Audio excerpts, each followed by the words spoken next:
Le bilan provisoire fait état de 4 morts et 7 blessés parmi les civils et des bâtiments détruits par la frappe.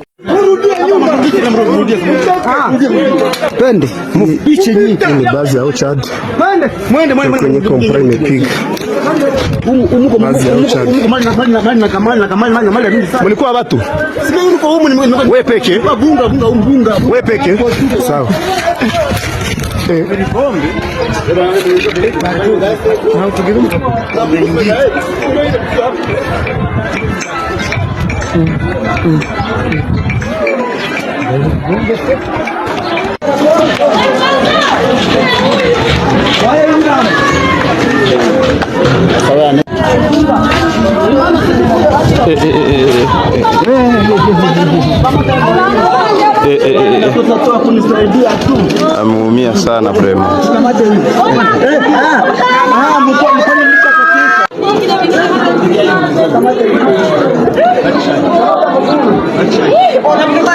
On a watu wapata biko naenda donc blessé nisha compter ko senza fika mu 20 plus de 20 majorité ni ba mama.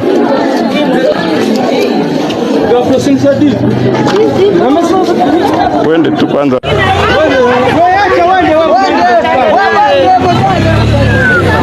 Urgent, Massissi Centre. Des explosions ont été entendues à Massissi Centre aujourd'hui dans le cadre des combats qui se poursuivent dans le territoire entre les forces armées congolaises et les rebelles rwandais du M23. Des civils ont été touchés par ces détonations, entraînant des pertes humaines et des blessés parmi la population.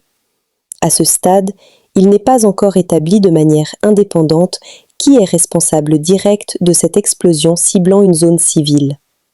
Dans le contexte des opérations militaires en cours, plusieurs acteurs, dont l'armée et les forces rebelles, utilisent des drones, de l'artillerie et d'autres moyens, et il est difficile de déterminer rapidement l'origine exacte de chaque projectile. Nous n'avons pas de confirmation claire indiquant si c'est le M23 ou l'armée congolaise, FARDC, qui a lancé le bombardement touchant la population civile à Massissi Centre aujourd'hui. Les informations sont en cours de vérification et des détails supplémentaires devraient être disponibles dans les prochaines heures. Nous vous tiendrons informés dès que des éléments vérifiés permettront de préciser les responsabilités. Les cantonniers de la ville de Kinshasa revendiquent le paiement de leur salaire et procèdent au vidage de quelques rares poubelles dans les rues de la capitale afin d'exprimer leur mécontentement.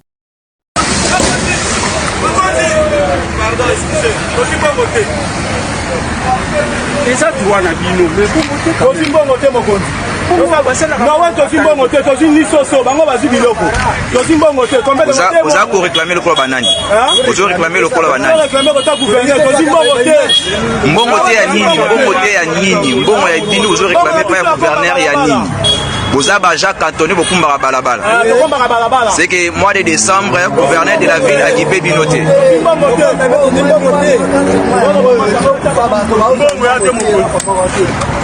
C'est bon. Vous réclamez Mbongo. Vous allez combien de mois sans paiement? 4 mois. 4 mois.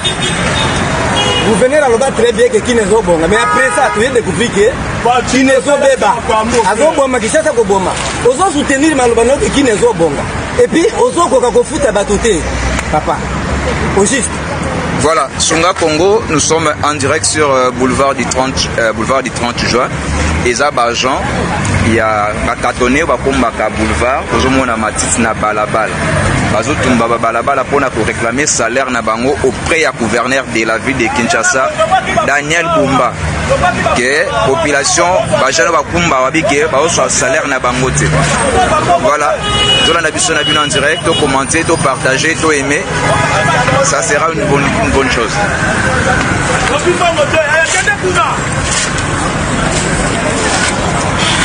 Plein boulevard, Matite. Bato akomba bazong si Matite na balabala bazo tumba pine pona ko déclarer salaire na bango. Bazui sosoté, bazui lo sauté. Baza na posa ya salaire na bango gouverneur. kisasa ezo bonga biso bato bongisa kita baona nto baete noela bafuti te bona ne yango bafuti te tokomola tolala butu moi tokende bandako te eloko nini ezolakisaki yo ozali agent au gouverneur de la ville ayebi yo azoréclame salaire na bino voilà trêve à la pouille ata makambo ya balabala te voilà à part Julien bozalaka suni eloko nini eza kola bapesa biloko ya Julien voilà à part Julien ezalaka na eloko te oyo okeko ekondike kozali agent voilà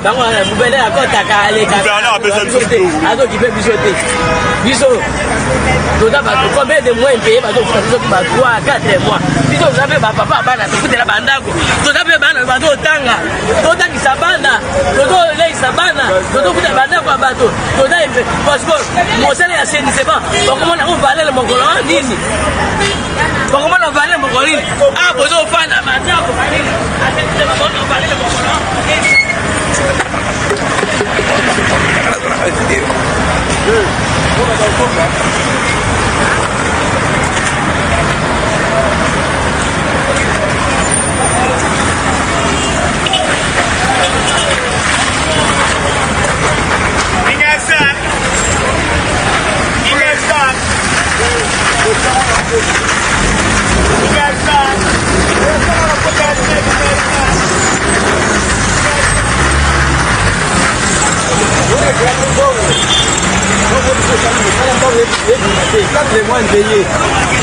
Noël, ni ration. Bonne année, même aussi, ça se voit.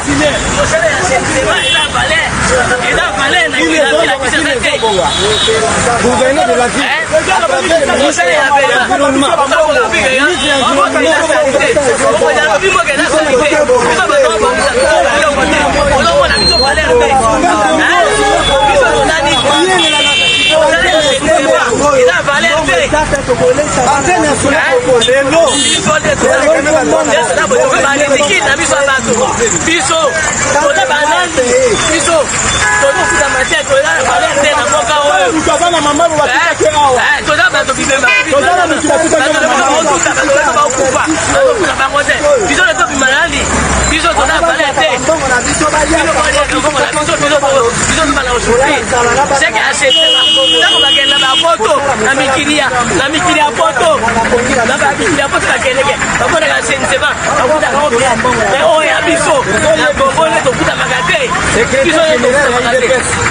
elle a dit qu'il dernier Boumba dans le corps gouverneur. Il ne fait rien.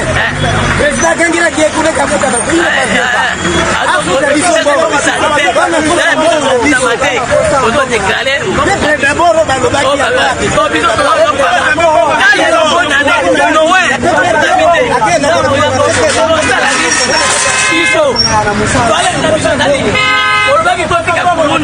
totika kuluna tola la musala bongi bongi kuluna pesi bisa musala sila ukuta bisote balobi totika kuluna bosa musala totiki kuluna tosai musala na musala lezo kuta bate musala nini tokufa oja biso na kasini lezo na ba peuple congolais ile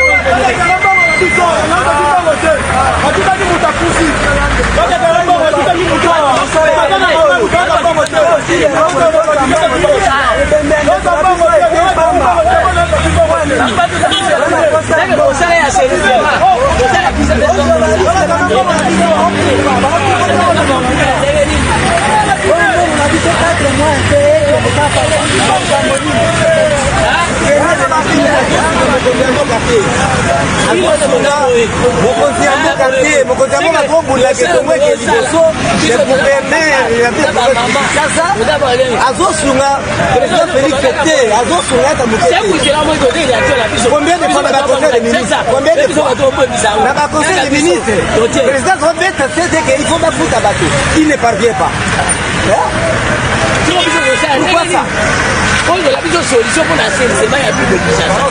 Ok, les poteaux, pour le moment, il est bien. Ok, les wapi, il est bien. Mais ah, on est pas la biso, il est en ligne. Même dans la province, à la Lumumbashi, on peut battre la CNCMA. Et pas la biso, ah, on a Kinshasa. Donc, il est en ligne, il faut battre la CNCMA. Donc, on a vu qu'on a ligne. Donc, on va.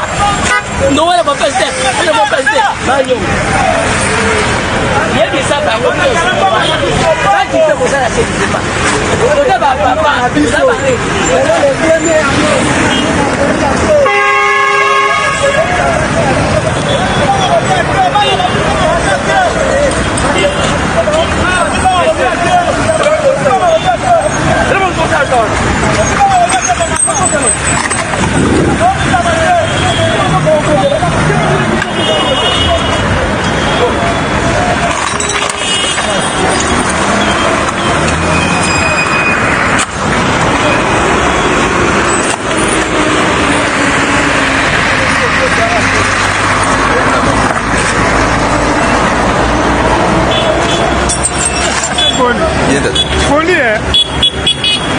Nous sommes arrivés à la fin de cette édition. Merci à vous de nous avoir suivis jusqu'ici. Si vous avez apprécié ces contenus, n'oubliez pas de vous abonner à notre chaîne, d'activer la cloche de notification pour ne rien manquer de nos prochaines vidéos. Likez et partagez cette vidéo. On se retrouve très prochainement. À bientôt.